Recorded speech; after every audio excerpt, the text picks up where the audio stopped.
Welcome back to Ratna life style. ఈరోజు ముందుగా మన రెసిపీ ఏంటో చూద్దాం ఫ్రెండ్స్. బెండకాయ క్యారెట్ ఫ్రై ఎలా చేయాలో చూద్దాం. ఎలా చేయడం వల్ల బెండకాయ జిగురు లేకుండా ఉంటుంది. మనకి క్యారెట్ ఒకటే ఫ్రై చేసుకుని ఇష్టం లేకుండా ఉన్నవాళ్ళు రెండు కలిపి ఫ్రై చేసుకుంటే బాగుంటుంది. స్టవ్ మీద బాణీ పెట్టుకుని 100 గ్రాముల ఆయిల్ వేసుకోవాలి. ఆయిల్ కాగిన తర్వాత 1/2 టీ స్పూన్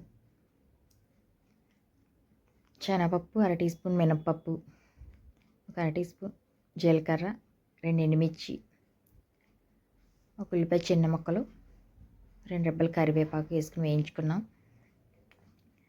దీంట్లో నేను 100 గ్రాములు 150 గ్రాముల బెండకాయ చిన్న ముక్కలు కట్ చేసుకుని వేసుకున్నాం అనమాట. బెండకాయ కొంచెం వేగిన తర్వాత అప్పుడు క్యారెట్ తురుముకుని వేసుకోవాలి. ఇవి ఒక 4 కిలో తురుము, 150 గ్రాములు బెండకాయ, 4 క్యారెట్లు వేసుకుంటే సరిపోతుంది సమానంగా. మనం ఇలా ఫ్రై చేయడం వల్ల జిగురు అది ఉండదన్నమాట.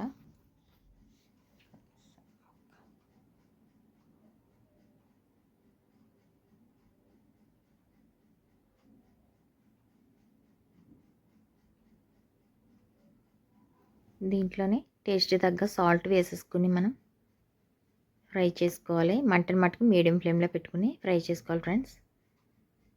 కొంచెం మగ్గినంతకి మూత పెట్టుకుని, ఎంతో సింపుల్గా టేస్టీగా ఉంటుంది ఫ్రై.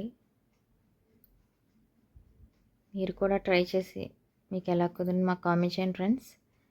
క్యారెట్ కానీ బెండకాయ కానీ ఉత్తిగా ఫ్రై తినలేని వాళ్ళు ఇలా రెండు మిక్స్ చేసి ఫ్రై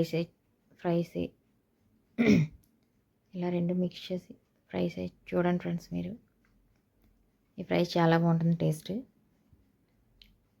మనకి రైస్లోకి బాగుంటుంది, చపాతీలో అది కూడా నంచుకున్న బాగుంటుంది టేస్ట్. ఇది